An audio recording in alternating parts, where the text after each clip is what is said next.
Okay. So first, what we're going to do is we're going to not draw. First, let's understand a few basic things. Okay. Now, the first thing that we're going to have learned is there are mainly two things for a molecular drug designing. The first thing is the pharmacokinetics. Another is the drug likeness parameter that we have. Now, what is pharmacokinetic? Now, pharmacokinetic, as you can see, that it's actually a part of the branch of pharmacology which is concerned with the movement of the drugs within the body. Now, when we talk about the movement of the drugs inside the body, what do we know or what do we mean? We generally mean that this particular molecule that you have is actually a very efficient molecule, and if that particular molecule or how that particular molecule is behaving inside your body. So what happens first, the molecule that you have, obviously I'm talking about an oral drug, okay, because generally the most of the drugs that are in the market, they are generally an oral drug that we have, right? So first what we have an oral drug. Now first, as what we have to do is you have to take the oral drug as a pill, as an oral pill, okay. So once you take that molecule as an oral pill, it actually gets entry into your body, which gains entry into your body, and as it enters your body, it is going to get absorbed through your system, right? And once it starts getting absorbed through your system or from your stomach, the efficiency of how fast that molecule is getting absorbed or how well the molecule is getting absorbed actually controls the total capacity or the working load of that particular molecule. For example, suppose you are taking a molecule, ingested a particular paracetamol. Okay. Now, if you are taking a paracetamol, how long till the paracetamol can really show your effect? Now, generally, if you have fever and you are taking a paracetamol, then the paracetamol generally takes around half an hour to show its effect, or 45 minutes to start showing its effect. And after 1 hour or so, or after 45 minutes or half an hour or 1 hour, you start to sweat, and you see that the fever is actually coming down. Now, why is there a delay for that? Why is there a delay that delay of 45 minutes or 1 hour or 30 minutes after you ingest a drug? Because first the drug actually has to move into your small intestine, and as it reaches the small intestine, after that it is going to get absorbed through the system, okay, and obviously getting absorbed takes a little bit of time.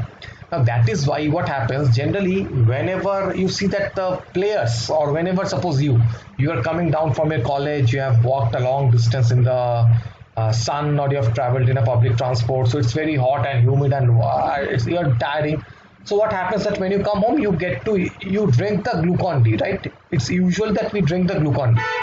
And the players too, once the players are actually playing in the field, like the cricketers or footballers, it's not like they are taking only the water, they're actually sipping out the glucose. They're sipping out glucose. So why are they sipping the glucose rather than taking a sweet or eating sugar? Why are they taking glucose? Can you say?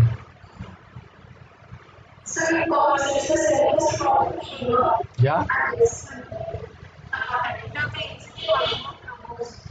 Yes, absolutely. So whenever you take a complex form of sugar, the sugar has to get degraded first into simpler form. And if you are giving Glucon-D, or if you are giving glucose, what happens? You are eliminating all that procedure, and the glucose quickly gets absorbed from your alimentary canal into your blood, and the cell can easily take up the glucose, and it can simply very fast process it through the glycolysis to get the ATP, and the ATP is going to give you the energy. So that's the fastest way to get the ATP. But if you take a sugar or if you eat a sweet, what's going to happen? It's a complex sugar, so obviously it has to get degraded. There will be lots of enzymes that are going to act on the particular starch molecule or the sugar molecule. It's going to break up that molecule into fine fragments called glucose, and after that it is going to get absorbed, and then furthermore all the downstream processing is going to happen. So it's going to take some time, right? So that is why they take the glucose. And similarly, the molecule or the drug that we take, they also have to be really simple molecules, so that there should not be any delay in getting the result. But there is a delay. Why? Because first the molecule has to reach your alimentary canal, and after that the molecule is going to get absorbed. Now, the absorption power of the molecules or each of the drug molecule is different in each of the different cases. Some molecule can get absorbed very quickly, some molecule is going to take some time to get absorbed, right? It's not like that every one of them gets absorbed at a high at very fast, and whenever, even if they are getting absorbed, then also the absorption efficiency is there. What is absorption efficiency? Absorption efficiency means how well the molecule is getting absorbed. Because some molecule, suppose you have to take a drug molecule, right? You have to take a paracetamol. Now the paracetamol generally that you take, they have a certain dose, right? You either take a 500 paracetamol 500 or paracetamol 1 mg or 600 or 650, like that, right? Now suppose, now it actually depends upon your body weight. Now suppose you are taking a paracetamol 1000 mg, okay. But after certain time you see that, but that particular, now the doctor has prescribed that you must take paracetamol 800 for your symptom or your fever to lower, okay. Now the absorption efficiency of that particular paracetamol is 50%. That means if you take a paracetamol, only 50% of that actually gets getting absorbed, right? Now if this is the case, what dose of drug should you take?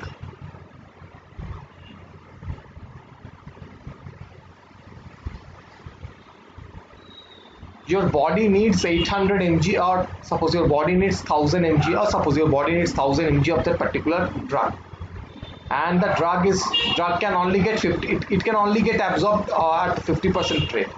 So what is the dose that you must have to take to maintain the 1000 mg concentration in your blood?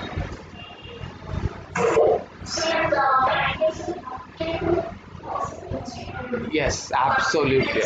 Absolutely right. So you have to take 2000 mg. Yeah? Can you repeat it?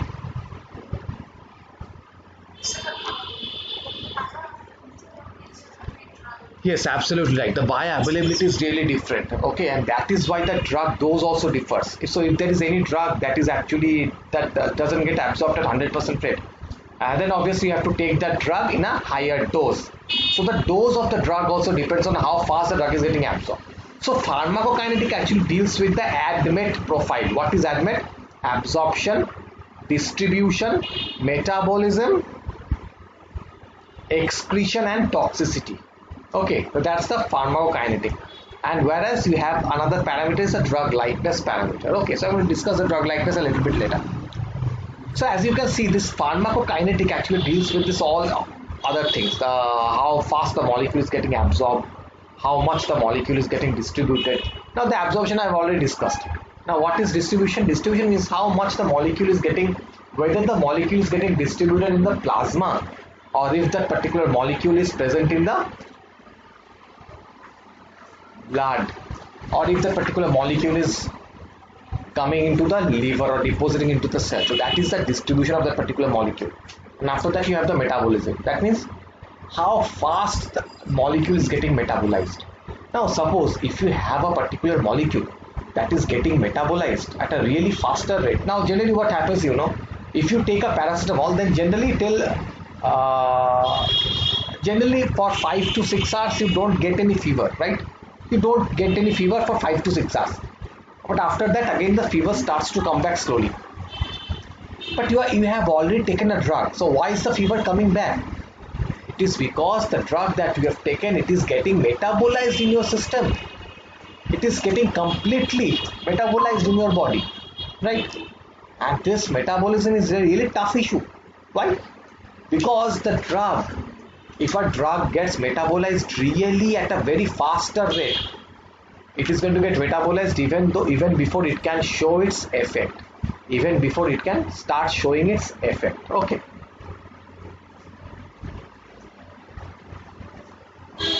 Okay. So that's why you see that after 6 hours, slowly as the molecule enters into your body, there are loads of enzymes and metabolic enzymes and proteins are present, which are there and ready to degrade that particular molecule that you have. And this starts degrading it. and that's why till after 6 hours, and after, now generally as you see, the half-life of paracetamol is 2.5 hours. That means after 2.5 hours, 50% of the paracetamol are getting degraded, right? So obviously after 5 to 6 hours, there is no paracetamol, hardly any paracetamol left in your body in a complete formulation, and that's why the fever actually comes back, right? So this is the metabolism. Now you might say that, so why not we develop a drug that is going to have a half-life for 48 hours or half-life of 1 year? Because if a molecule is there which can have a half-life of 1 year, then simply think that if you have a fever now and if you take a paracetamol right now, then for the next 1 year you are not going to have any fever, because you already have paracetamol in your body, so there will be no fever. Or in the other case, suppose you have an anti-cancer drug, you want to target the protein VEGF, and you have developed a drug and that particular protein is going to inactivate it. But why are we not developing the drug that is going to have a high metabolic rate, or sorry, not high metabolic rate, a very slow metabolic rate? It is because the drugs are not always specific towards this interactor. For example, we all now know that the VEGF is one of the molecules that is associated with cancer. So one of the strategies to develop a anti-VEGF inhibitor. Now if you develop a molecule that can actually inhibit VEGF for suppose 24 hours, then what happens? You are taking that molecule, but the fact is that the anti-cancer drugs can hardly differentiate between a healthy cell and a cancer cell. Yes, they can make a differentiate, but it's not a 100% foolproof differentiation matter. Okay, so obviously if you have a drug, or if you have a molecule or a drug, then what's going to happen is going to go and inhibit the molecule. Now if that particular drug is not highly cancer specific, then it is going to enter both the cancer cell and the normal healthy cell, and it's going to shut down the VEGF in both the cell, healthy cell as well as in cancer cell. But in our healthy cell, in our normal body, we require the function of VEGF because it controls the growth of all of our cell, and for our normal day-to-day activity we require cell growth. So if you are not preventing the cell growth of the normal healthy cells too, what's going to happen? You are not going to get killed of cancer, but you are going to get killed of the toxicity arising due to the death of that healthy cell. A lot of healthy cells are going to die because they don't have VEGF. They are unable to grow, and slowly, as a result, you are going to see that you have a patch. Suppose if someone has a lung cancer, then they are going to see a patch there, and a lot of cells are dead. So you are not going to die of cancer, but you are going to die of not having a healthy cell. So that is why we can't increase the metabolic rate, or we can't slow down the metabolic rate. Clearance of the drug is highly required, because sometimes the drugs are little bit toxic in our body. The drugs actually act as toxic, and they are toxic to our body, because this metabolism also gives rise to some toxic metabolites, and these toxic metabolites can get deposited into your system, into your liver or into your kidney. Okay, and finally you have the excretion, because these toxic metabolites also sometimes give rise to ROS and NOS. And what is ROS and NOS? It is reactive oxygen species, reactive nitrogen species, and this ROS and NOS are highly carcinogenic because they can mutate the DNA. Mutation of protein is okay because that's only a single batch of protein. In the next batch I'm going to get fresh set of proteins with the wild type proteins. But in case of the DNA, any mutation is permanent in your body, so you don't want mutation in your system. Unrecognized mutation, we don't need that. And the metabolites can sometimes give rise to that thing, and apart from it, the metabolites are sometimes also toxic, right? And as you see, if those metabolites are not excreted out properly, and how are they excreted out? They are generally excreted out through urine, or through stool, or through sweat. Okay, these are the three routes of elimination of any molecule in our body.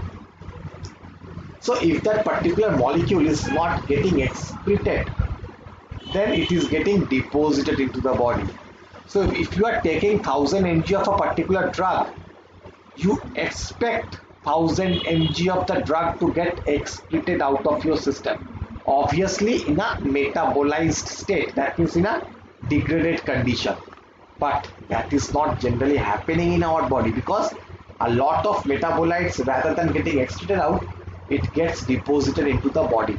And have I told you the story of my friend? Yes, sir. Yeah, so you know, so that's a really toxic thing. So you don't want that to happen. You don't want any metabolite to get deposited into your system. So these are the things that we can actually conclude, or we can identify, we can understand from pharmacokinetics, and that is one thing that we can predict. We can predict this pharmacokinetic before designing a drug. Okay, and apart from it, another thing is the pharmacodynamics. Now pharmacodynamic actually talks about how the molecule behaves inside the body, or the mechanism of action of that particular molecule, whether it is binding, with which molecule is it interacting, with which receptor is it binding, what are the different proteins with which it is interacting chemically. This is the pharmacodynamics, and this is one thing that you can't test beforehand. This is the only thing that you can perform only in the mouse model. That means after synthesizing the molecule, you actually have to perform this assays in the cell culture or in the mouse model to determine all these things. Okay, so the pharmacokinetic dynamic is one thing that you can't predict beforehand, but the pharmacokinetic is the one thing that we can actually see, the one thing that we can actually detect, okay, or we can understand.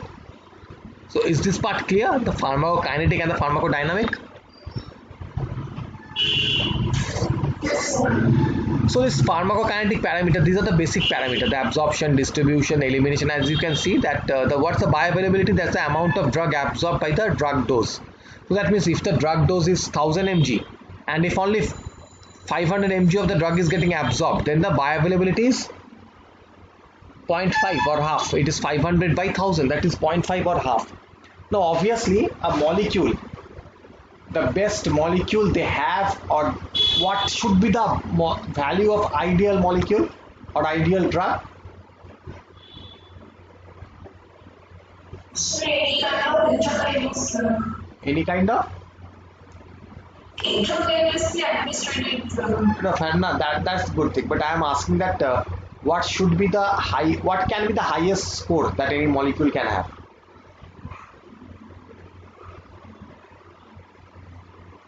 So if it is the intravenous, so what will be the bioavailability score?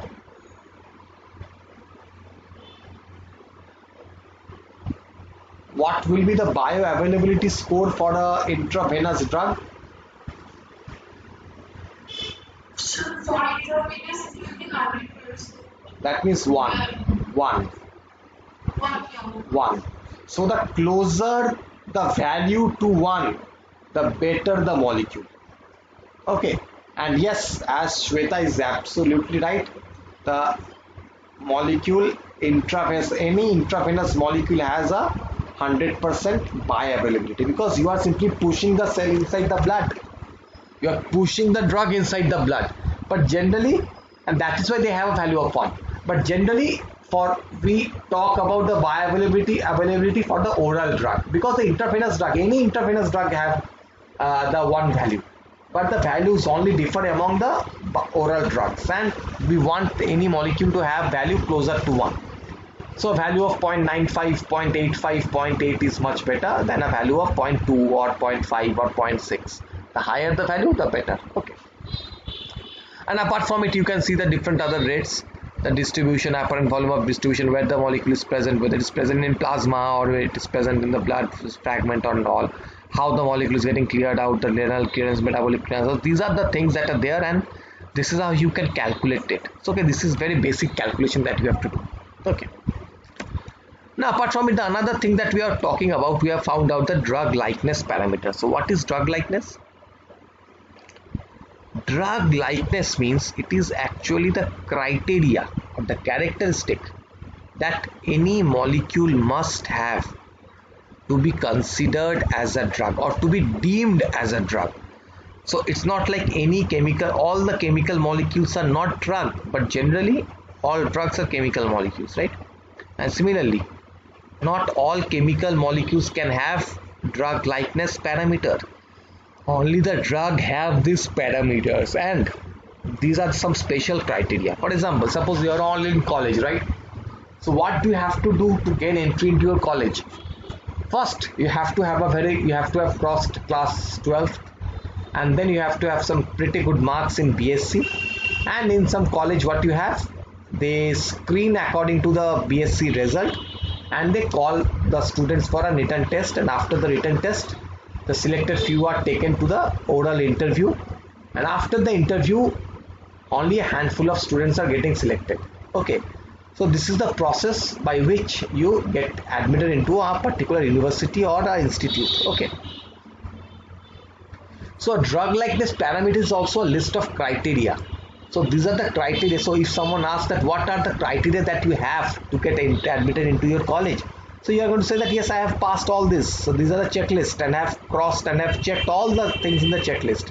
That's why you got admitted.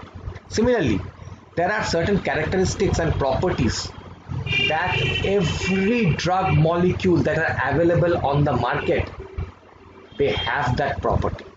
Any drug molecule that are available in the in the market, they have this property, and these are the common properties. Every molecule, every drug, not every molecule, but every drug have these properties. Okay, so what are the properties? Now, the first property was actually brought forward by the Lipinski, and it is known as Lipinski rule of drug likeness. So he actually analyzed a lot of molecules that are actually used as drugs, okay, and established drugs, not just any drugs, established drugs. And he found out that the number of hydrogen bond donor should be less than equal to 5, whereas number of hydrogen bond donor should be less than equal to 10. The molecular weight should be less than equal to 500 Dalton, and the log P value should be less than equal to 5. So now in this particular case, we understand the hydrogen bond acceptor, donor, molecular weight, everything. But what is log P value? What is log P? Do you have any idea? Okay, no. So log P actually means partition coefficient. The full form of log P is the partition coefficient. But what is partition coefficient? Partition coefficient determines how much the molecule is water soluble. How much the molecule is water soluble. That means, what does it mean? And how do they calculate it? What do they do is they simply take water and 1 octanol in 1:1 ratio. What? They take water and 1 octanol in 1:1 ratio. So why water and why 1 octanol?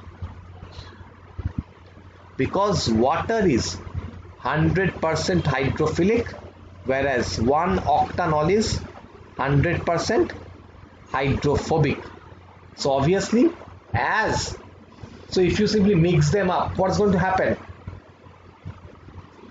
If you mix up water and 1 octanol, what is going to happen? Now remember, water is 100% hydrophilic and 1 octanol is 100% hydrophobic. So there will be hydrophobic.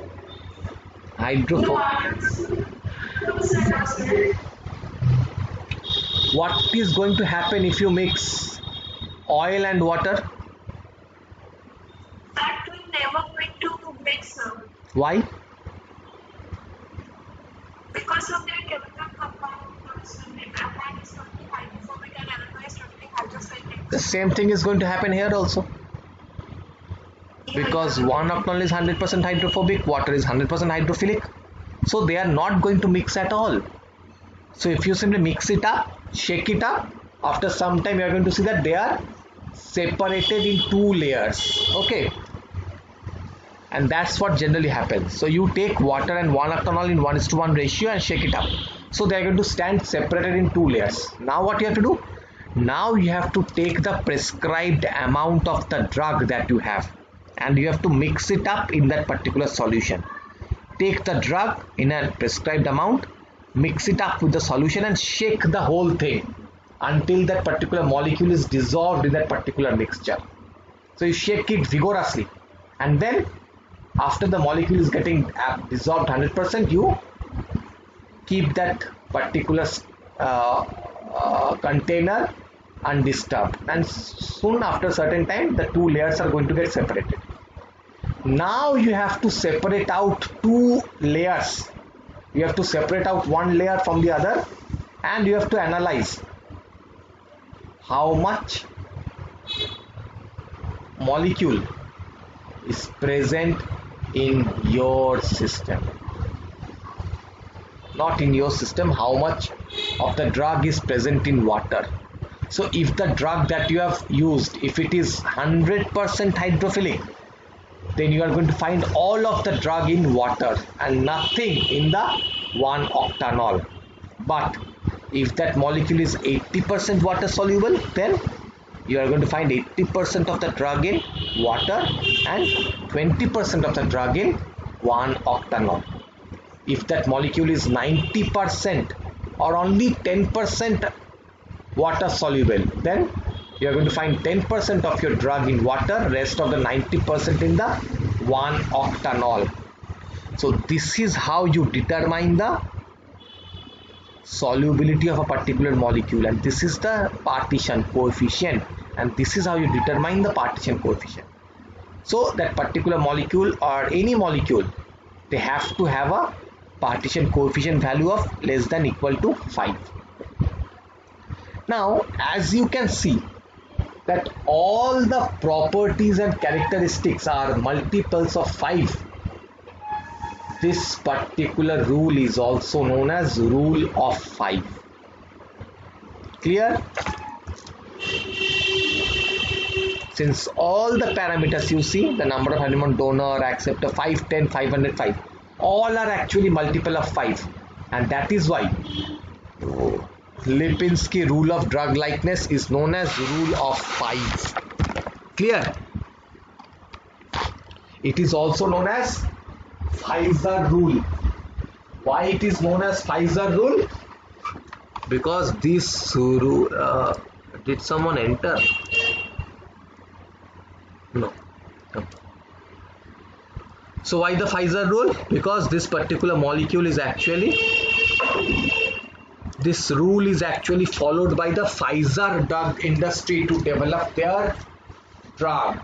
This is followed by the Pfizer pharmaceutical in developing their drug. That's why it is known as rule of 5 and the Pfizer rule.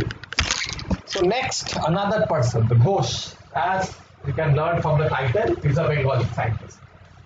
So he came and he analyzed all the drugs that are present in the market, and he told that the values are not, it's not that they can have any upper limit, there should also be a prescribed lower limit, like the molecular weight. Any drug molecule can't have a molecular weight of 1 dalton. It can't have a molecule like 1 dalton. Now, according to Lipinski, 1 dalton is accepted because it is less than equal to 500, right? It is less than 500 dalton. But Ghosh came and told that there is a range for molecule. There is also a lower limit of all the other properties and parameters, and he included some extra features that should also be considered while developing the drug. So what's that? So first he actually told that the log p value can't be anything less than 5. You can't have a log p value of -20. You can't have a log p value of -100, because -100 is less than 5, but you can't have a value like that. So the log p value must range from -0.4 to 5.6, and he also altered the upper limit. Okay.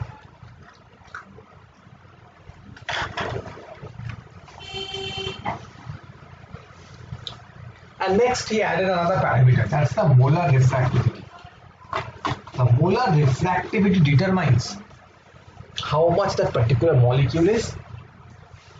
Polarity determines the polarity of the molecule, not the polarity, but the molar refractivity discusses the dipole action of that particular molecule. Okay, the dipole activity of a particular molecule. And we told that it should be within 40 to 130. And the molecular weight, he added a lower limit to the molecular weight, and he said told that it should be, it's between 160 to 480 Dalton. Now, the molecule or the atom or the drug that you are developing, he said that the molecule can't be too complex. Can anyone say why? Why a molecule that I am developing can't be too complex? Why should it be simple?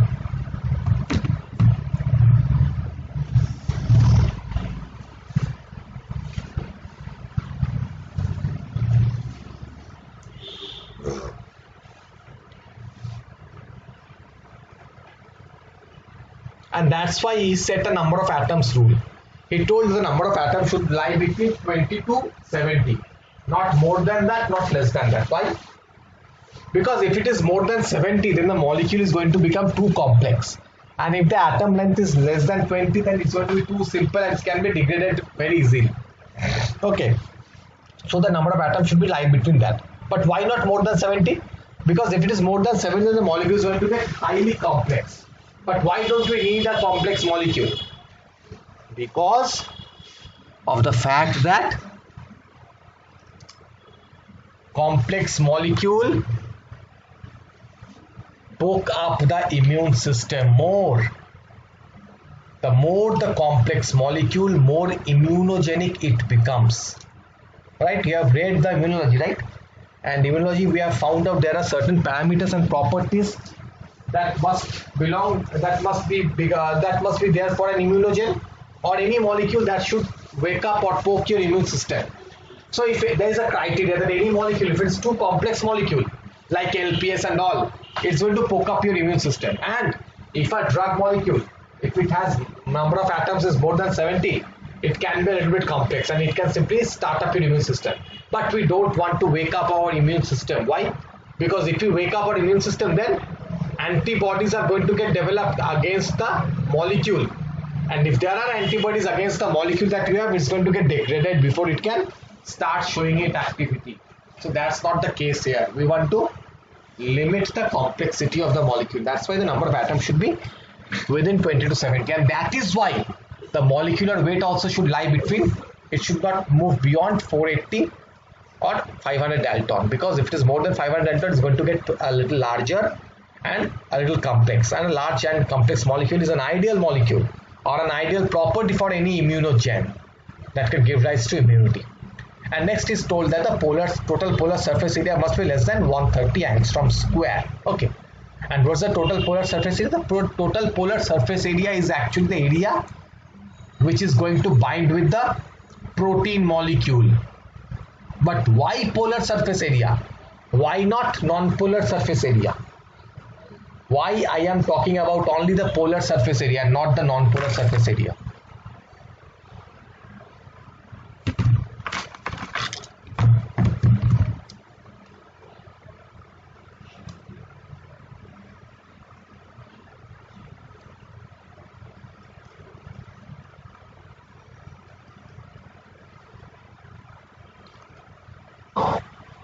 So maybe different the big membrane of the has receptor that is hydrogen. Yes, you are right.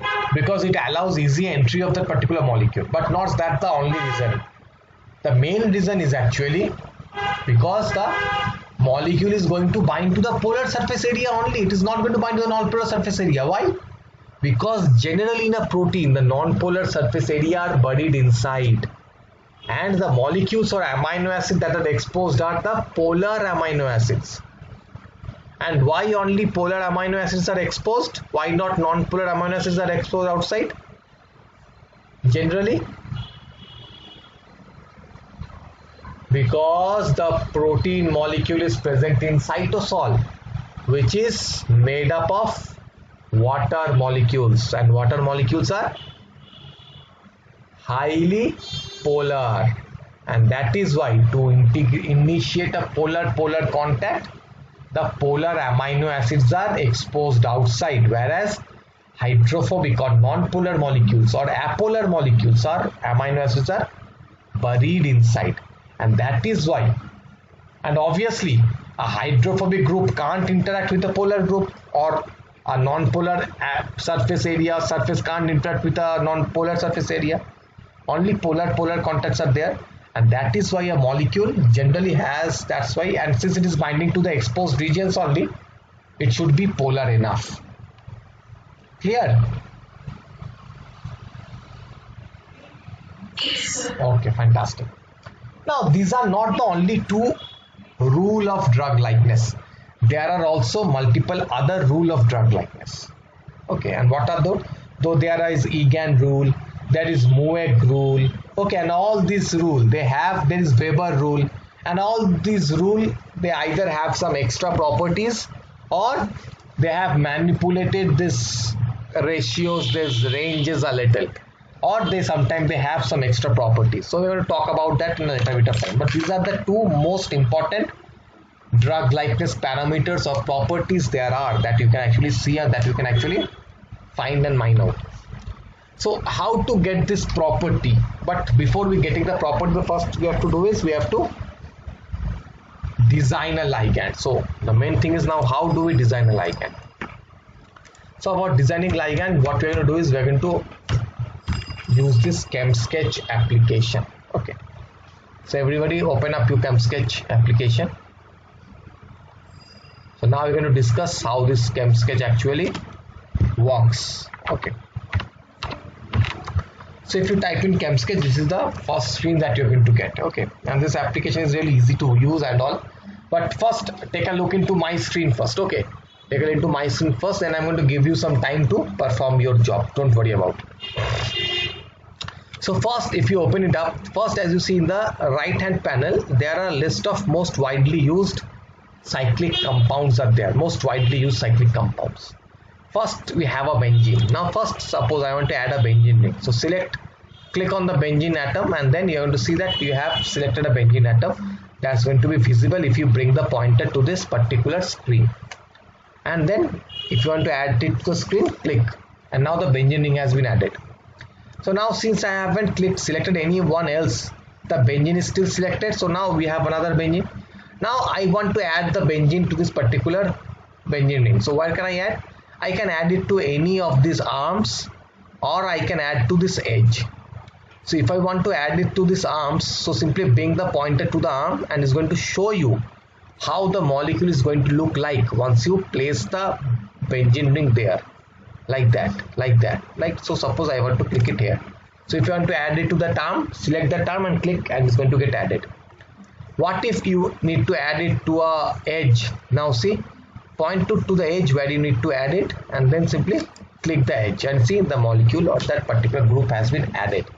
Similarly, like that, you can simply select any other groups that you have from this particular list. Okay, and click there, and the particular group is going to get added. So now I have selected methoxy group. So methoxy group has been added, or I also have a nitroxy group.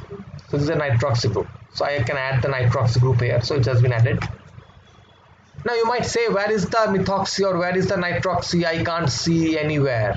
Okay, don't worry, I'm going to show it. First, simply try adding the hydrogen or benzene ring to your screen and try to design a molecule. Don't worry about right or wrong, simply play it on your own. Take a minute to do so, and then I'm going to start showing the next step.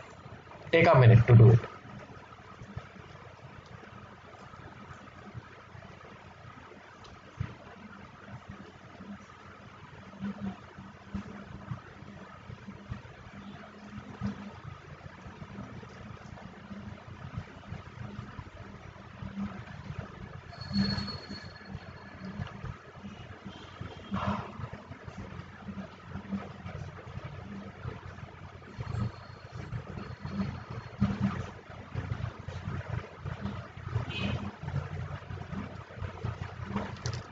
Simply select any molecule from the particular screen or the particular panel and click on the white screen. Okay, so I think it is done. Now there are a lot of other groups also that you can add. For example, see in this particular panel above, there is a table of radical. If you point your pointer to this particular edge, take a look into my screen first, everyone. So there is a table of radical. Click on it and you are going to enter the table of radical. Now in this particular case, a lot of the well-defined or most widely used radicals are pre-drawn. So you don't have to draw them individually or atom by atom. See, first we have the chain. Under chain we have N-propyl, N-butyl, pentathiol, tertiary butyl. Suppose you want to add a tertiary butyl group. So select the tertiary butyl. So the tertiary butyl is selected. Now select the edge where you need to add that particular group. Now see, the group has been added there. Press voila. Like that, you also have the cycles. So if you want to add a cyclooctane, cycloheptane, benzene, cyclopropane, all of these things, you can simply select that particular thing there and add it to the screen.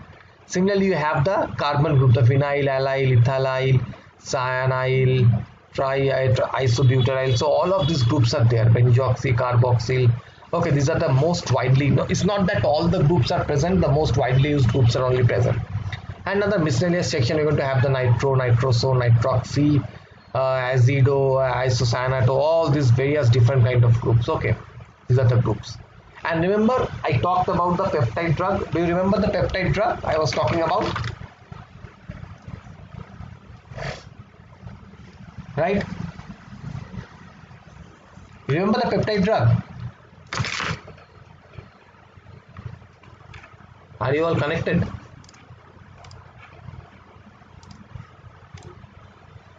I think you remember. So now if you want to add a peptide group, what to do? Then see the amino acid lists are also there. Yes. So if you want to design a peptide drug, you can simply select the amino acid from here.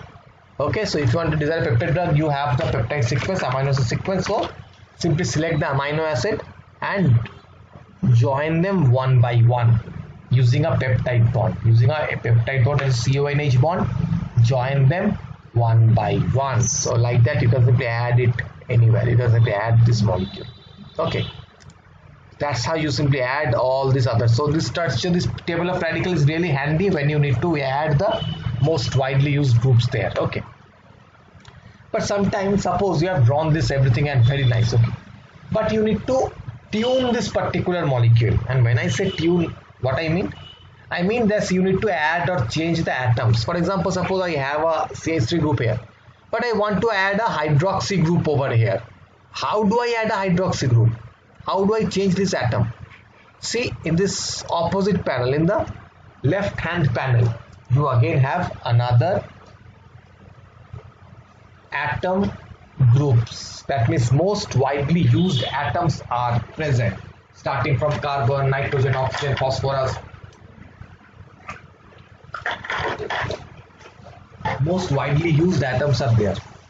Okay, now obviously, as I have told you, I want to make this a hydroxy group. So I will select oxygen from there. See, under this panel, I have selected oxygen, and then I will select the atom which I need to change as oxygen. So see, I have clicked here, and that methyl group has been replaced with an oxygen, and it's a hydroxyl group. Similarly, suppose I want to add a amino group over here. I want to add an amino group over here. Okay, NH2. So see, I have selected the nitrogen and I have clicked here, and that particular carbon is replaced by nitrogen. And see, now you have the amino group. Okay. So like that, you can simply add any groups or any atoms that you want. But obviously, you want to find that it's restricted. Not all the atoms are given. Only a handful of atoms are given. So try to edit the structure using these atoms, and then I'm going to go to the next section. Take a minute to do so. Take a minute to add the number of different radicals and also change the atom structures, or change the atoms, okay, from that particular list.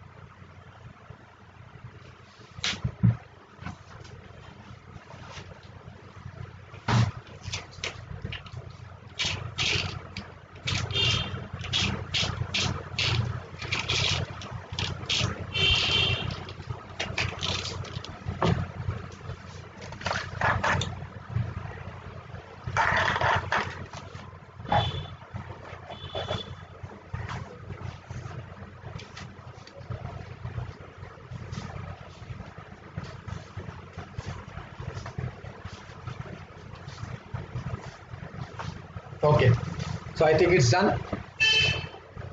Very good. So now see, in this particular panel, it's not like that you have all the atoms. Suppose you want to devise a uranium bomb. So you need to add uranium, but can you find uranium here? You can't. Obviously in my screen you have. Oh, everyone take a look into my screen first again. I'm going to give you some time to perform it. Okay. So suppose you need to add another atom here. So that atom is not present here. So what to do? So in the same panel, again go up and you're going to find a list of structure like that. Hover your pointer to the screen and it's going to say periodic table of elements. Click it. And if you click it, obviously it's going to open up the periodic table. And now we all know what is periodic table. It is a table of elements. That means this particular table contains all the atoms or elements that have been discovered till date. All the atoms that have been discovered till date are present in this particular panel. Okay, you can find all the atoms here. And if the atoms are not here, then that particular atom has not been discovered yet. Okay, suppose from here you want to add a nickel group. So you're going to select nickel and after that click OK. Now the nickel is selected. Now what to do? Simply I want to add a nickel. So I'm going to select or point out that particular edge or the atom which I want to replace by nickel. Suppose I want to replace this as nickel. So see, if I click here, the nickel has been added. Okay. Now the thing is that in this particular panel, as I was clicking nickel, all of the different properties are also now visible. The mass, oxidation states, electronic configuration, the physical and chemical properties as well.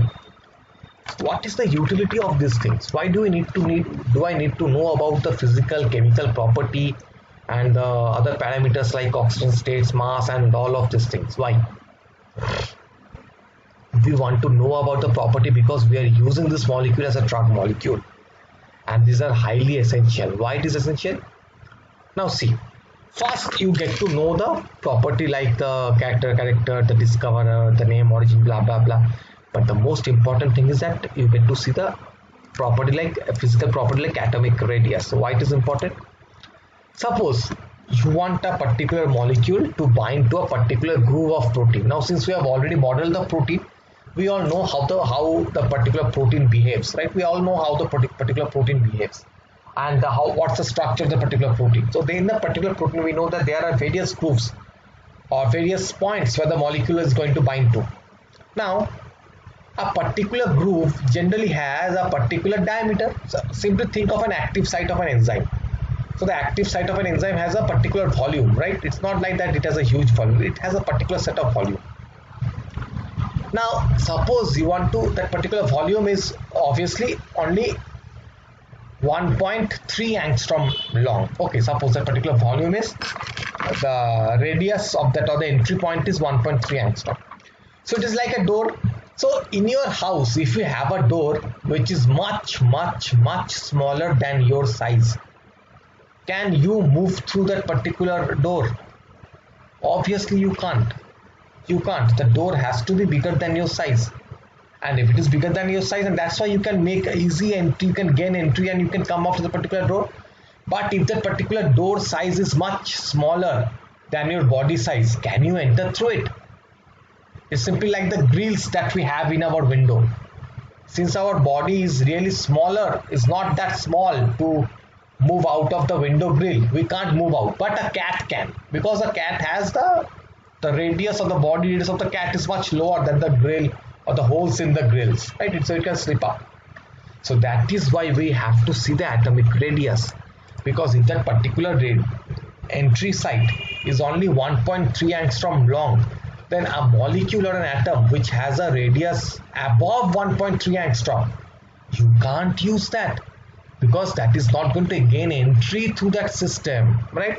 So in this particular aspect, you see that the atomic radius is 1.16. So obviously it can gain entry.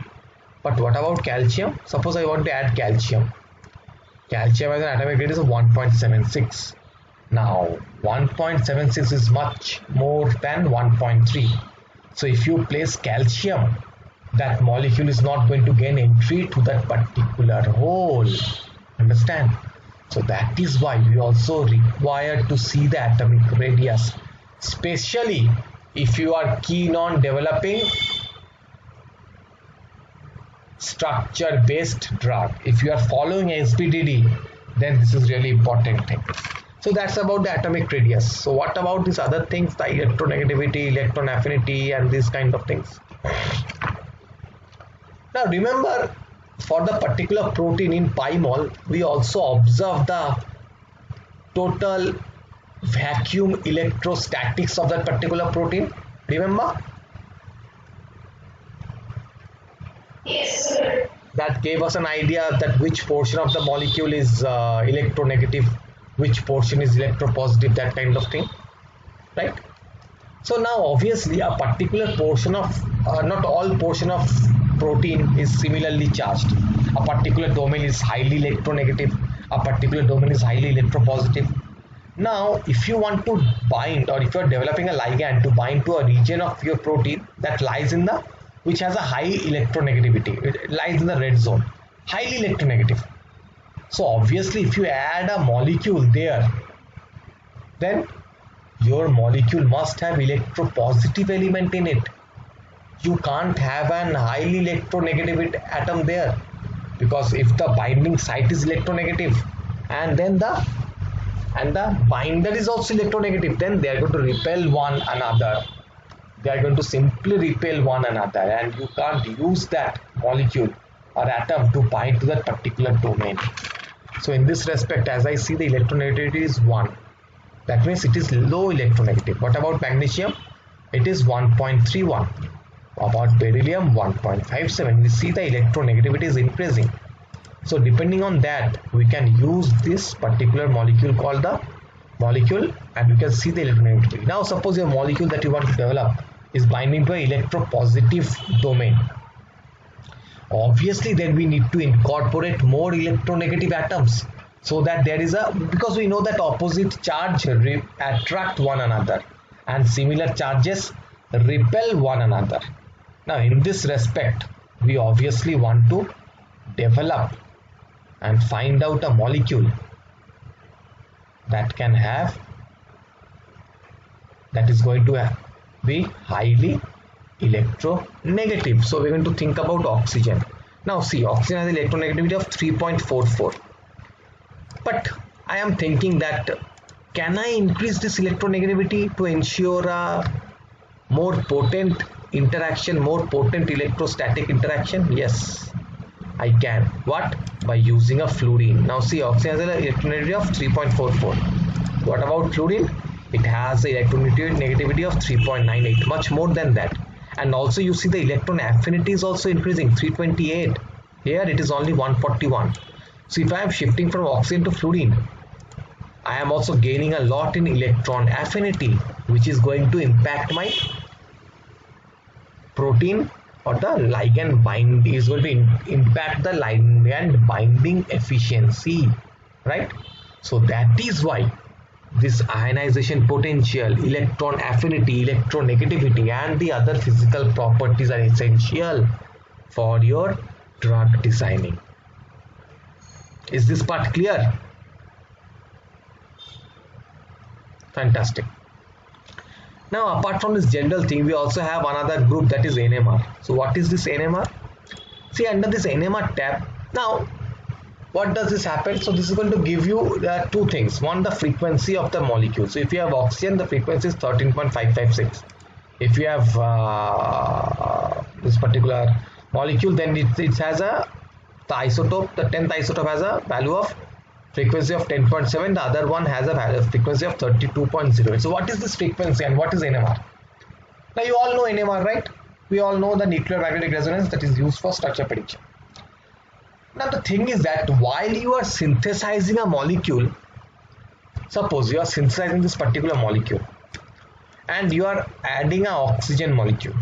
Now how can you be sure that the oxygen has really been added to your compound? How can you be sure? Because you can't see. Even by using a microscope you are unable to see. So how are you sure that the oxygen has actually added? And the oxygen, there is no fault in your system and the oxygen is not added. So obviously we have to perform some experiments, right? So NMR is one of the experiments that we perform to find out whether it has the characteristic elements or not. How to do it? So see, let me show you an NMR spectra. So this is the NMR spectra, though not of small molecule, but of a different molecule. So this particular NMR spectra, what this shows? So see, this is the NMR spectra, this is the ppm. So whenever you put a particular sample into the NMR, what happens? It is going to give you the peak at some exact location depending upon the functional group and the element that you have. So see, if this particular molecule before adding oxygen, now suppose think that oxygen gives a peak at 7.55. Let's think the oxygen gives a peak at 7.55. So obviously first we're going to run this particular experiment NMR, and before adding the oxygen we're going to find out that it is not having a peak at 7.55. Is it having a peak? No, it's not having a peak. So after addition of oxygen, we are again going to take a NMR, and now we find a small hump at 7.55. Why I am getting a hump?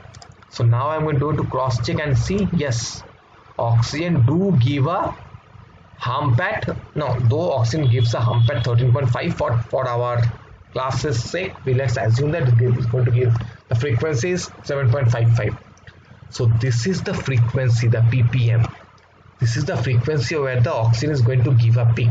So if you have oxygen, if the oxygen has added to that particular domain, then it's going to give a peak at that particular location. And by seeing the peak, you are going to know that yes, I am successful in adding that particular oxygen. Clear? And if the oxygen has not been added, it's not going to, I'm not going to get a peak. So you're going to know that that particular coupling reaction has failed. So you have to repeat that coupling experiment. And that is why for all these different elements, it's going to give you the frequency. And the frequency is obviously going to change according to the isotope of molecule that you use, and different molecule have different isotope, and different isotope have different chemical shift or different frequency where you can get a peak for these particular molecules.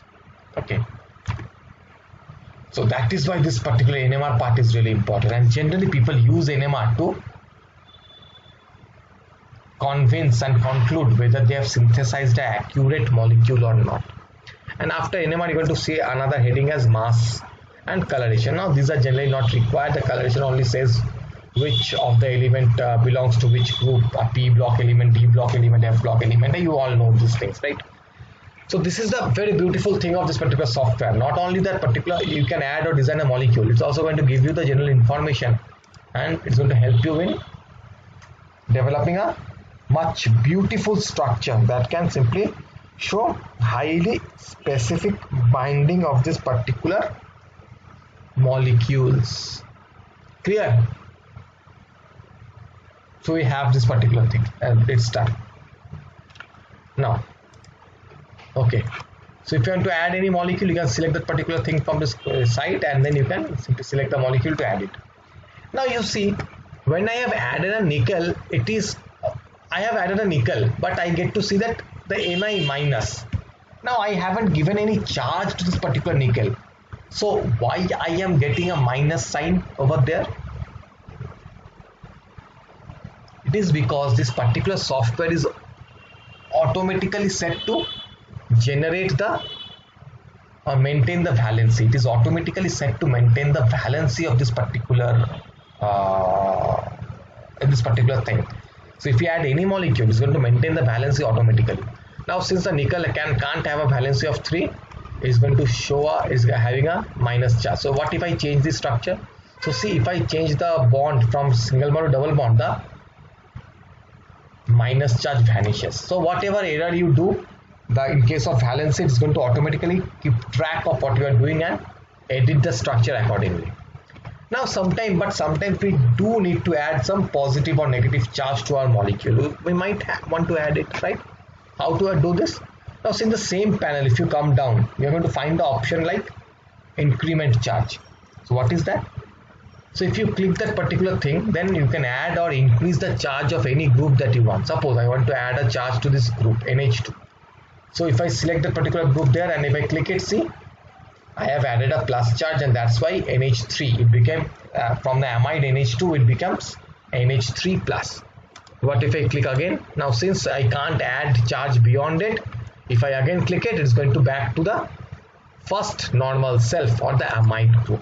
So similarly, if I add here, so see it becomes NH plus. Again I click it, it becomes NH. I am adding the charge more, so it is becoming NH2 plus. And if I again click it, it's going to have back to the normal self. So like this you can add the charge as well. How to decrease the charge? See, in this particular corner, if you hold that particular corner, you are going to find the decrement charge or the different charge. You have a minus charge, the decrement, you have a radical, you might add a positive radical ion, or we can add a negative radical ion. So suppose I want to add a decrement charge. So I've selected the particular thing. Now I want to decrease the charge of this oxygen. I can't. Why? Because the oxygen has a valency of 2, so I can't do it. What about here? Here also I can't, because oxygen is having a valency of 2. What if I need to add a charge over here? See, now see, if I add a charge over carbon, it becomes CH2 minus. Again CH2 minus. So obviously I am also able to decrease the charge as well. So using this you can simply shuffle between the different charges, or you can add charges accordingly. Okay, and sometimes charges are required because sometimes a molecule is not solubilized in water, but if you increase if you make sure that the molecule have N plus, then it is much more solubilized in water. Okay, so now do it on your own. Take a minute to add and decrease the charge.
So I think it's done. Okay, so now see, similarly we can also change the bond number also. So if I simply select carbon over here, and if I click the bond, so I can shuffle between the bond number. I can shuffle between the different bonds. Sorry, suppose I have here, so see the second double bond, and then again if I click here, it again becomes a single bond. So like that you can change the bond number too. You can change whether the molecule has a double bond or a triple bond or a single bond, like that. Okay, you can change the molecule, you can change this particular bond structure, or you can change the number of bonds, right? So like that you can change everything. Okay, so now you see that not sometime, remember a particular case that sometimes we have a molecule that might have a stereoisomer. Remember the stereoisomers?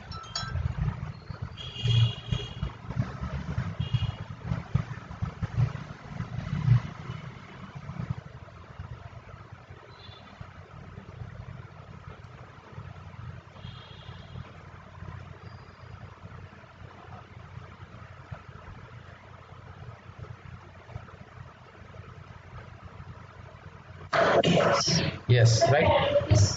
Yeah, Shweta, what?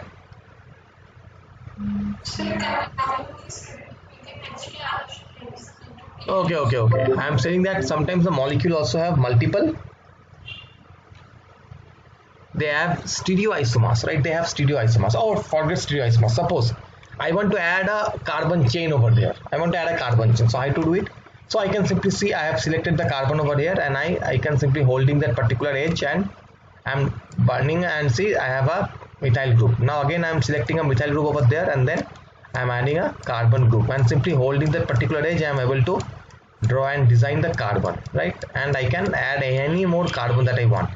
But when I am doing it like that, are all the bond angles and bond lengths similar? No, all the bond angles and bond length are really different from one another. It is not at all similar, and any molecule can't have any bond angle or bond length.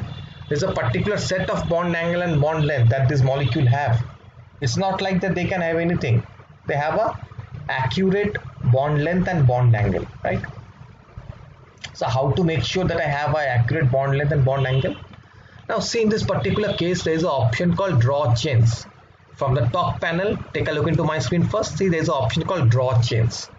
So if you select that particular thing and then hold the edge where you want to draw the chains or start the chain from, and then hold your left mouse button and simply drag it, and see, if I drag it, the carbon number above my pointer is going to say how many carbon I have added. See, in this particular aspect I have added C4, 4 carbons. I have added 7 carbons. I have added 11 carbons, and simply like that, simply by dragging that or simply closing that, you can make sure that number of carbons that have been added. So like this I have added the carbon. Now see, in this respect all the bond length and bond angle, they are absolutely okay, they are beautiful. But in my case all are different, right? But one more thing is that suppose I want to add a carbon over here, I want to add a oxygen group, a methoxy group over here. Okay, so see, in this particular case I have selected oxygen and I have selected the draw chains and I am drawing or designing the oxygen. But suppose I want to simply remove this particular thing. So I have selected oxygen. Now see, if I have added a oxygen methoxy group, hydroxy group over here, another hydroxy group over here. Now all these things are going to collide with one another, right? These hydroxy groups are really big groups. So the hydroxy group and hydroxy groups are going to collide with one another. They might have what is that called? Steric hindrance. They are going to have steric hindrance. So how to negate the steric hindrance and how to make sure that all the bond angles, bond lengths that I have designed is absolutely proper. The geometry of my molecule is proper. How to do that? See, there is an option called tools. In the second panel, there is an option called tools. Under tools, there is an option called clean structure. So if you simply click on clean structure, it is automatically going to clean up the structure so as to maintain the proper bond length and bond angle. And if there are 2 atoms, now see, there are also 2 atoms, this is also still colliding. So again I am going to go and click on clean structure, but since they are also colliding, so now I am sure that these molecules are going to collide with one another. There is no way to stop it. How to stop it? Simply delete this particular thing, and only then you can make sure that the molecule is actually not colliding. Now you see the molecule has adopted a proper shape, so it is not colliding anymore, and every bond length and bond angles are proper, right? So this is how you can manipulate or edit the geometry of your molecule. And how to add a particular group? See, just beside this particular thing is an option called lasso on off, and you can switch it between rectangle and lasso. So if you select rectangle, then all you need to do is design this particular, or so this is a lasso. So if you're selecting rectangle, all you need to do is select the groups. You can drag and select a group to delete it like that, or you can simply select a particular molecule like that and simply click on delete, and that particular molecule is going to get deleted. So like that, here I am deleting this particular molecule like that, so it's deleted. Okay, so like that you can simply delete, or you can select a whole bunch of thing and you can click on delete, so that every molecule selected on the particular domain is going to get deleted. But sometimes, as I was telling you, that sometimes we also have some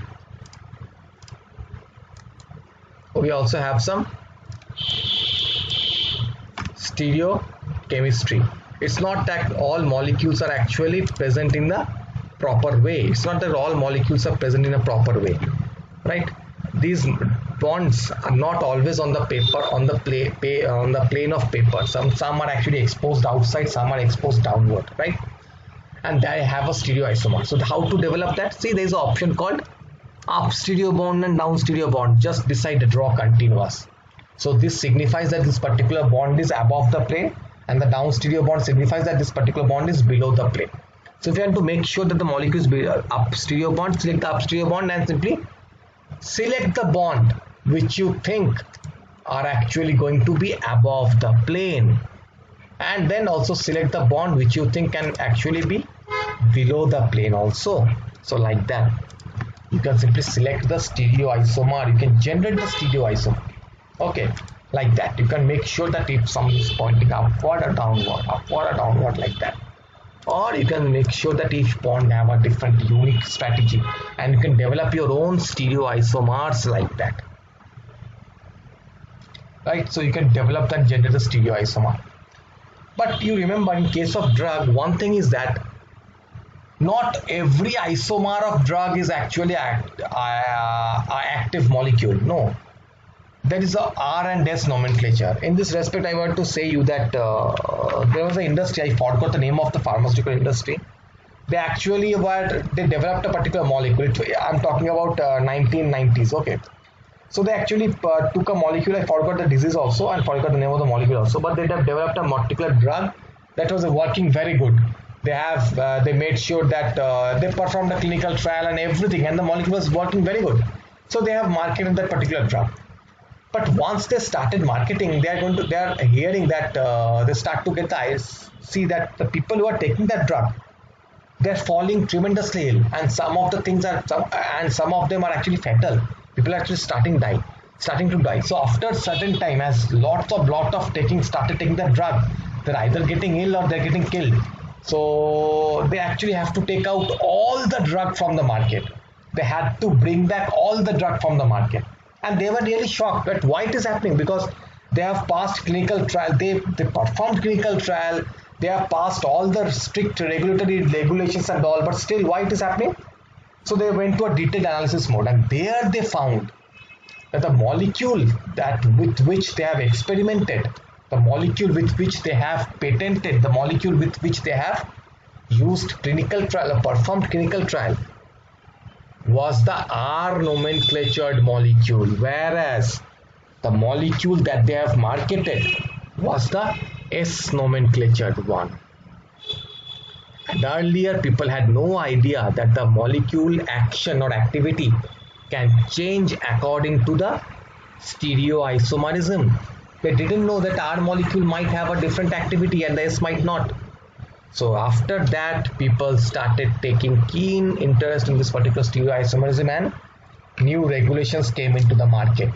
Okay, so there they found out that they were using a R nomenclature which is acting as a drug, whereas the same molecule in the S format is actually a fatal molecule. It can be fatal for you. So see, simply by changing of one nomenclature, the molecule is acting as a drug and as a toxin, right? So how to generate this R and S nomenclature? Because remember, in our school, I remember they used to give this in our 11 and 12 standard, they used to give this particular thing and they used to say that devise all the R and S nomenclature of this particular molecule, and that was a really tough question that I used to avoid. So how to develop that? So do we have to do it manually? No, not manually. See, in the second panel there is an option called R/S stereoisomer generator. Simply click on that particular thing. If you click on it, it's going to automatically analyze the structure in this particular screen, and it's going to say the different states. So see, there are 4 structures generated. There are 4 different type of stereoisomers that is possible for this structure on screen. So this is the first one, this is the second one, this is the third one, this is the fourth. Now see, all are different. See, in this particular case, this is up stereo bond, but here you have a down stereo bond. So that's how they are different. So like that, 4 different isomers are possible. Now suppose I feel that this is the isomer that I want to select. Okay, so I will simply select, click on select the molecule or the structure that I feel is the best structure, or the one that with which we should proceed, and then click on insert selected. Now see, I have that particular thing. Now what to do? Simply place the molecule again on the screen and see that particular molecule. Now this is the molecule that we have. This is the general difference. Here we have up stereo bond, here we have nothing.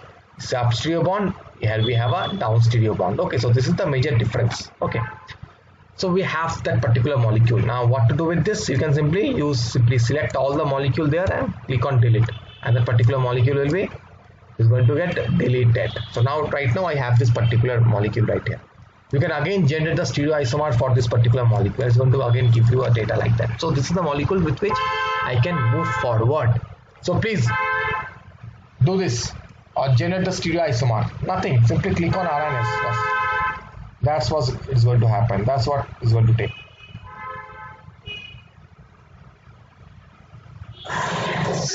Yes. Your voice is breaking up. Can you repeat again, Shweta?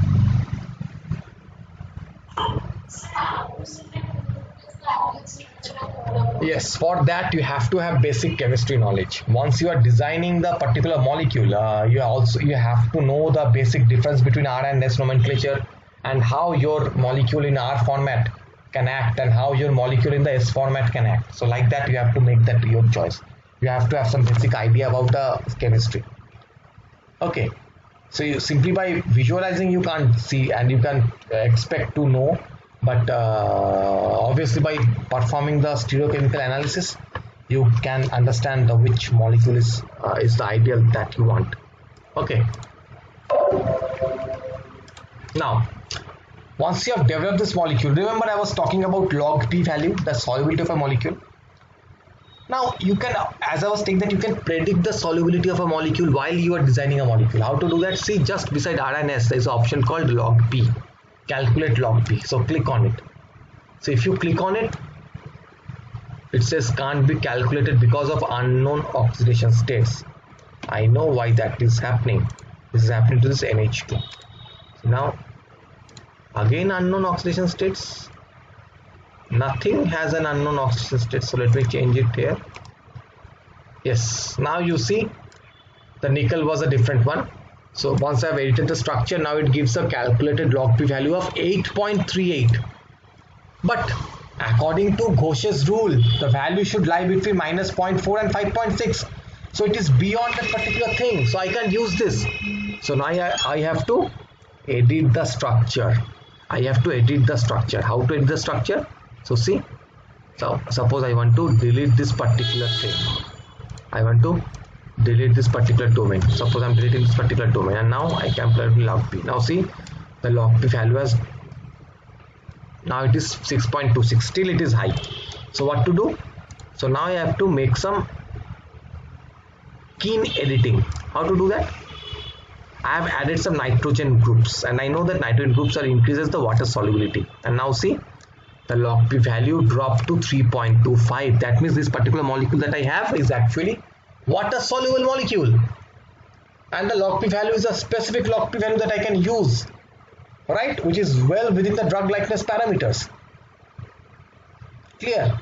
So this is what we can use, and this is what we can actually perform for this log P. You can calculate automatically from this ChemSketch application.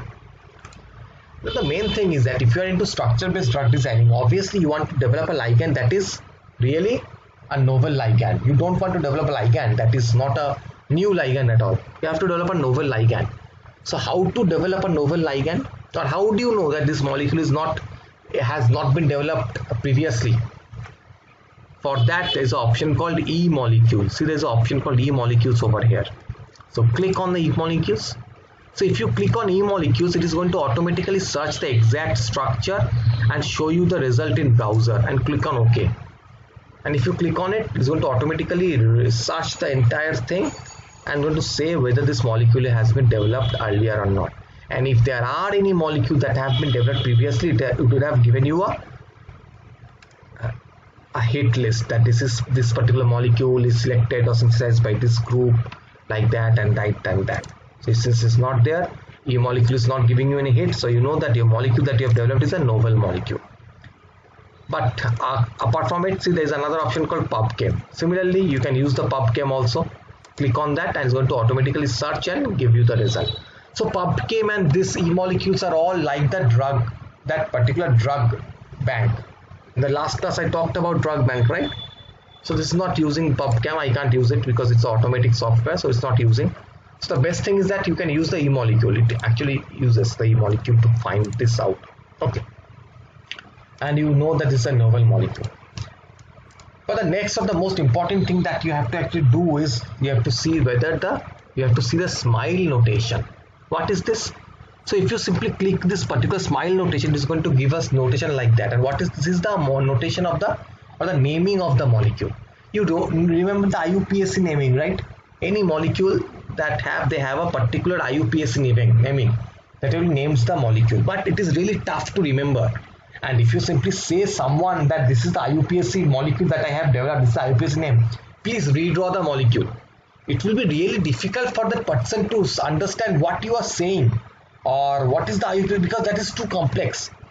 So rather you develop the smile notation for this molecule, and the smile notation is the individual notation. And the important is that if you feed this smile notation anywhere into the server, it is automatically going to understand what structure you meant, and it's going to automatically calculate and develop the structure that you have designed. Okay, that is the beauty of this particular thing. And in the next class we're going to learn more about this use of the smile notation once I show you how to perform the docking and that. Okay, so see, the smile notation have been developed. So using this you can actually develop and understand and make sure that you have this particular molecules and all. And the most important thing is that you can also save the molecule. How to save it? Say in the file section you have a molecule called, you have an option to save. Click on save, and then from the file type, save as type, select the .mol format. Why .mol? Because if you select the molecule as .mol format, you can visualize the molecule in PyMol, and that will be really helpful for in our docking procedure, where you have to upload the ligand in mol2 format. Okay, you can visualize the molecule. So you have to select the in mol format, give this particular name, and then click on save. Okay, and see, I now have a molecule known as NoName01. So click on the molecule, it's going to open up in PyMol, and you all know how to use PyMol. So see, this is the molecule that I have designed. Yes, this is the molecule that I have designed. So now I have the molecule. This is a perfect molecule that I have, right? A perfect molecule. Though the molecule is in a 2D structure, but still this is the molecule that I have designed, right? So like that you can save the molecule also, or you can save the molecule in JPEG format also. Sorry, click on export, and now you can simply save the molecule. If you want to publish it in your thesis, you want to give it in your thesis and what, then save it as a TIFF format or JPEG format, and then click on save, and it's going to be saved as a picture. It's going to be saved as a picture. See, the noname.tiff, this is the, it's going to be saved as a picture. You can use that in your thesis or in your publication or anywhere else, like so. Like that, these are the things that you can actually perform with this particular molecule. But how to understand the other chemical properties, the drug likeness parameters and all the other properties, how to understand it? See, there are some way by which you can understand these properties. And what is there's another server for that. And what's the server? That is the ADMET-SAR.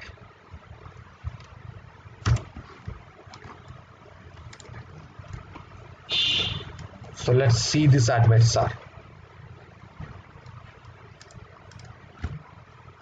So see, this particular is a molecule that is going to tell you the total ADMET profile of your molecule. The ADMET profile of your molecule. How beautiful is your ADMET profile, and what are the different things. What you have to do? All you have to do is put in the smile notation. So see, I have the smile notation here. What I'm going to do is I'm going to select the smile notation. Sorry.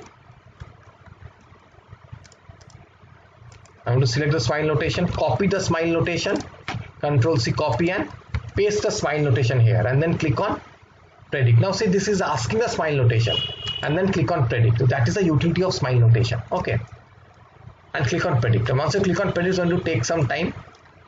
It's going to analyze the structure. It's going to give you the entire ADMET profile of your molecule. Now see, once I give the smile, it is automatically going to compute what my molecule looks like. See, and it's going to give you the molecular weight, the log p value, the hydrogen bond acceptor, hydrogen bond donor and the rotatable bonds and all these properties. So what are these? See, the molecular weight gives you the idea. Now according to the particular molecular weight should lie between minus, it should lie between, not minus, 130 to 500 Dalton. So this particular has a value of 342, well within the range. What is the log p value? 3.31. Remember the log p value here. What was the log p value? Sorry.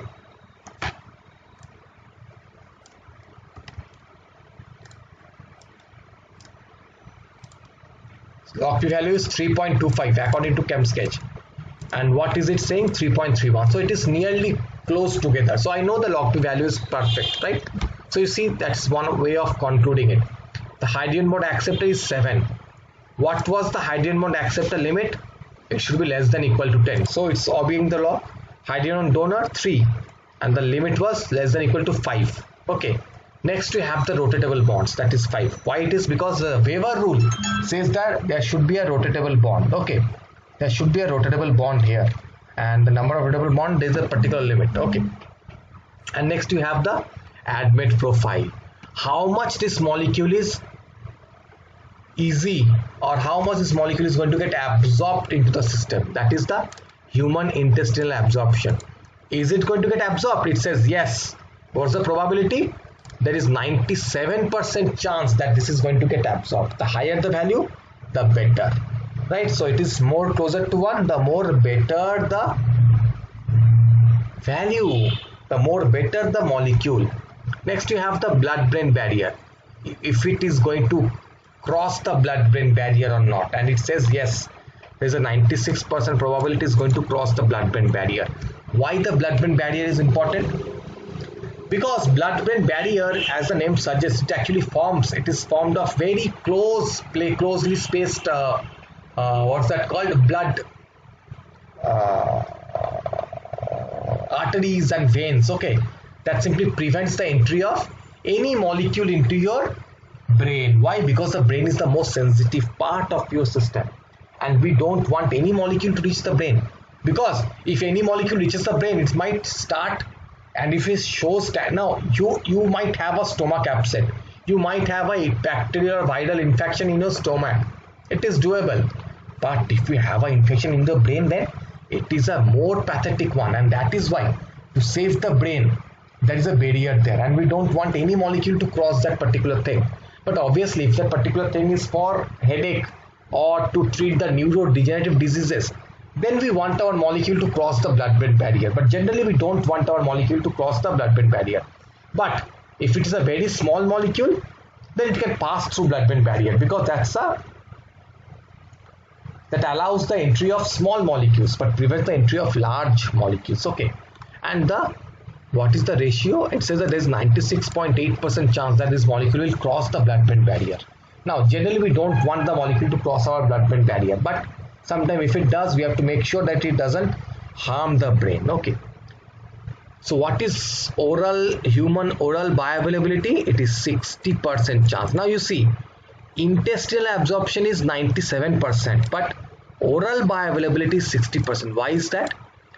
Because once you take a drug through oral pill, first it is going to start getting degraded through the oral papases, the oral peptidases, proteases and all. Then it's going to go into the stomach, where you have a very low pH acid, and after that it is going to move into the alimentary canal into the intestine, where it is going to get absorbed. So obviously now once it reaches intestine, it is going to get absorbed at 97% rate. But if you are taking the molecule as a pill, once it reaches that particular stomach, it is going to it might get degraded in the pH, low pH. It might get degraded into very small metabolites, and that actually hampers the oral bioavailability. Okay. So in this particular case, you see the molecule has a very low oral bioavailability. Only 60% of the molecule is getting absorbed. That we don't want to happen. Okay. Next is you see the subcellular localization. That means where will the molecule go once it is inside the cell? It says that the molecule is going to move inside the mitochondria. Do we want any molecule to move into mitochondria? We don't want. Why? Because in mitochondria we have the ETC, electron transport chain, And if the molecule acts as an inhibitor for the electron transport chain, then it can be a really pathetic one. It's going to act like a cyanide. What does cyanide do? Cyanide simply blocks the complex 2 of the ETC, thereby preventing the production of ATP, and that's what kills the body, right? So generally we don't want our molecule to move inside the mitochondria, but in this particular case it is moving inside the mitochondria. So you have to edit the structure. You can't do it. Now it is going to say whether this molecule is going to be inhibitor for all these molecules. It says yes, it's going to be inhibitor for all this molecule. And what are these things? OATP-B21. We don't want the inhibitor it to act as their inhibitor. Why? This is the question that I want the answer next day. What is OATP2B1? Do your study and next day I want an answer that what is this particular thing and whether a molecule should act as an inhibitor for this protein or not. Okay, right? For that and for MATE, we want to understand why it should not be inhibitor for MATE, OCT2 and OTP-B1 and B3. Okay, I want the answer for this in the next class. Clear? Very good. Now the next is that you again have the P-glycoprotein. What is P-glycoprotein? P-glycoproteins are generally found in they are actually ATP, what's that called? They are actually ATPase protein. That means, and they are efflux protein. That means they act with the help of ATP and they efflux and throw out the drug molecule out of the cells. And if these P-glycoproteins are highly found in the cancer cells, what do they do in cancer cell?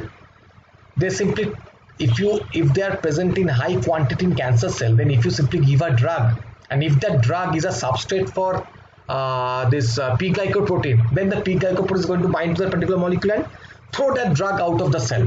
So before the drug can show its activity and kill the cancer cell, it is going to get thrown out of the cell, thereby making it an inactive drug, right? So we generally don't want our molecule to be a substrate for P-glycoprotein. But sometimes the P-glycoproteins are also present in high quantity inside our central nervous system. And since we don't want our molecule to reach the brain or to inhibit or hinder the process of central nervous system, generally we want this molecule to be a substrate for that particular central nervous system, because if it becomes a substrate for that, the central nervous system it's going to prevent the entry of this molecule inside the brain stem, and it's going to block the molecule and throw the molecule out of the system. So what is the percentage that's going to be a substrate for P-glycoprotein? There's only a 57% chance that is going to be a P-glycoprotein substrate. Can it act as an inhibitor? No, it can't.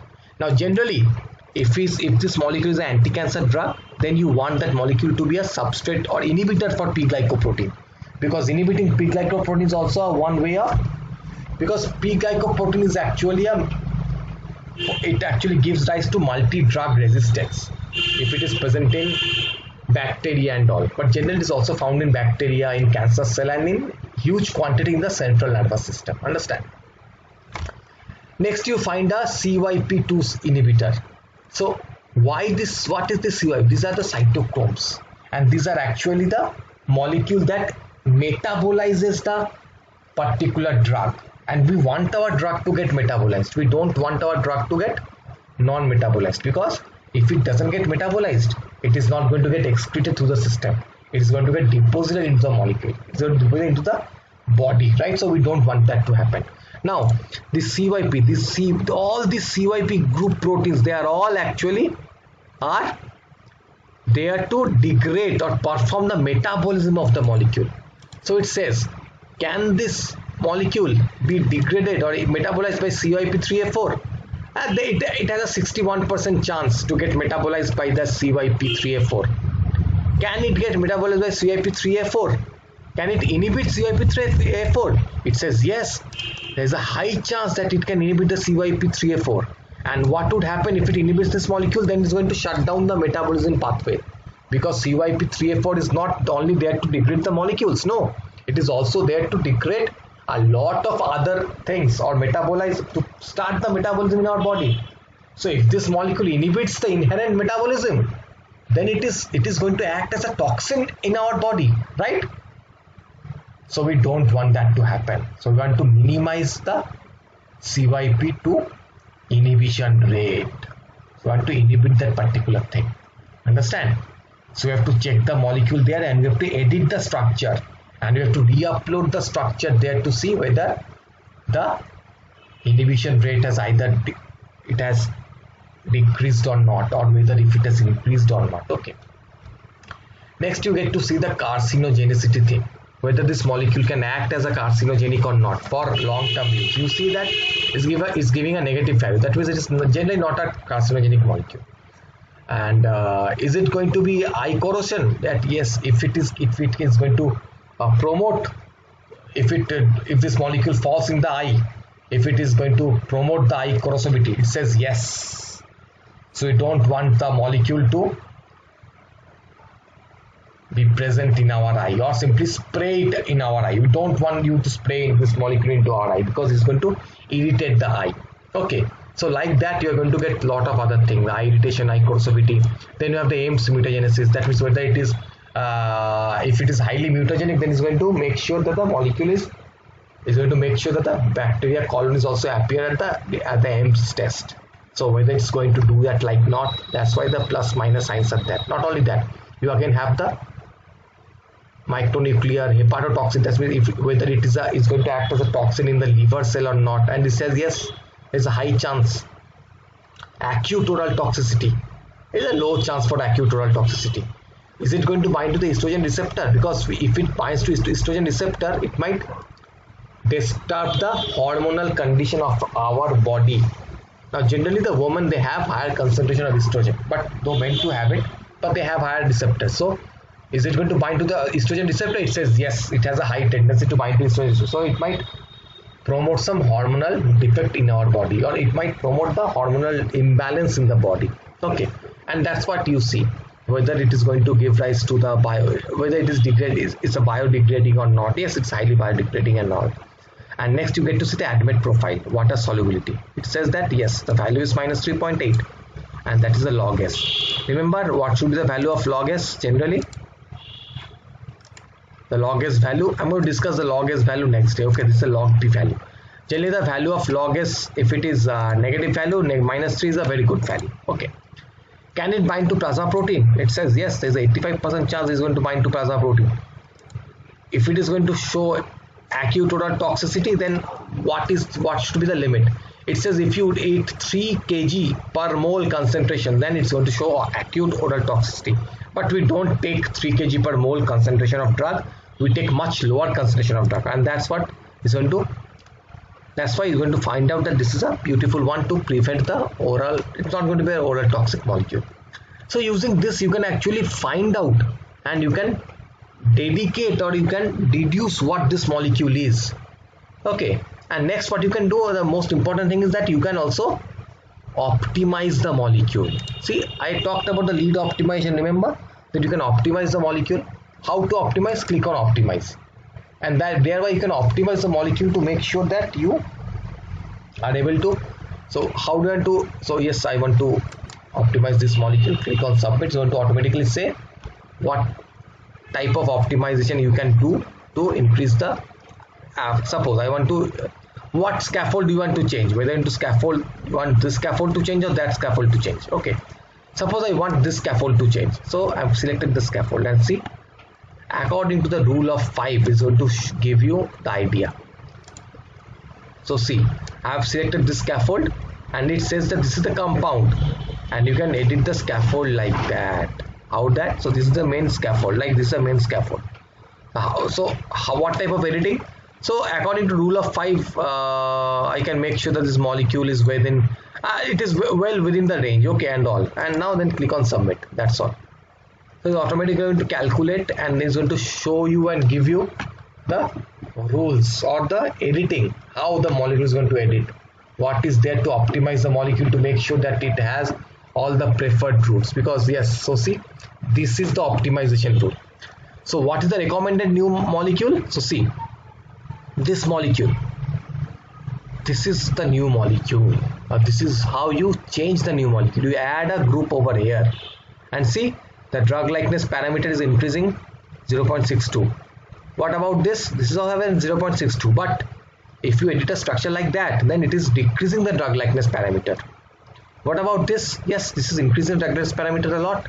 You see it's 0.63. So this type of editing is also increasing the drug likeness parameters. And what about the synthetic accessibility? What is synthetic accessibility? Synthetic accessibility means how much this molecule is easier for synthesis, because you don't want to develop a too complex molecule, so that is really difficult to synthesize. Because if a molecule is very difficult to synthesize, then the industrialists are not going to take a look into the particular molecule, because they want a very lucid molecule that they can easily synthesize, right? So they say that the synthetic accessibility is 5.7, but see, this kind of editing is decreasing the drug likeness. So I am not going to select this particular thing, rather I am going to select this particular thing which is increasing the drug likeness. And if is it increasing more than 0.63? Yes, this skeleton is increasing the drug likeness to 0.64, right? So like that, you can simply check the entire chemistry and make sure that this optimization is done while keeping all the other parameters in a constant position. That means it is not degrading the other parameters. If it is keeping all the other parameters in a okay condition and is increasing the drug likeness property. So simply by seeing this, I find out that this particular skeleton is the best molecule because it is having a drug likeness parameters of 0.64. So I am going to select this parameter now. So this is my optimized molecule, which is having a much better drug likeness parameter than my previously designed molecule. Is it clear?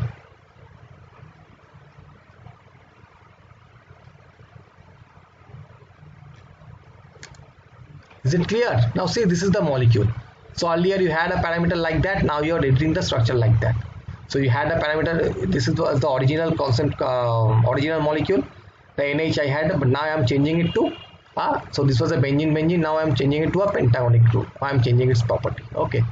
So again you can click on predict its admit and predict the admit profile of that, and then it's going to, it's a never ending procedure.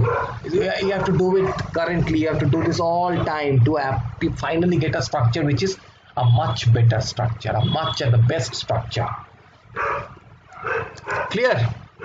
So this is how you optimize a molecule. This is how you find out whether the molecule has all the proper parameters to become a drug or not. And only after that, you go on and you dock that particular molecule with a protein molecule of your choice. Okay, so any question?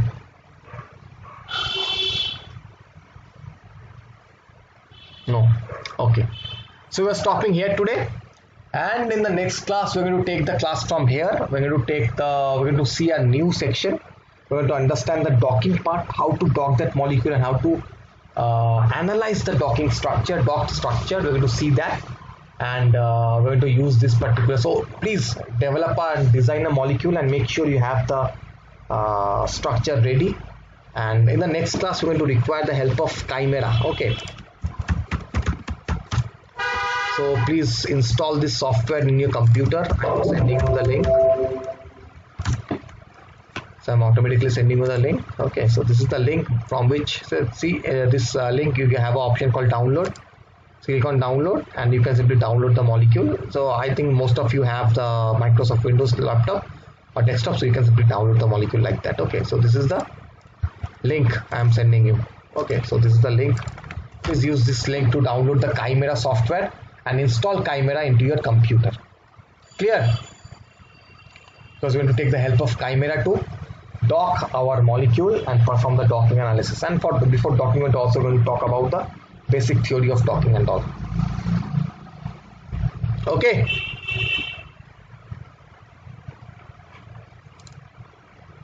Okay. So that's all for today.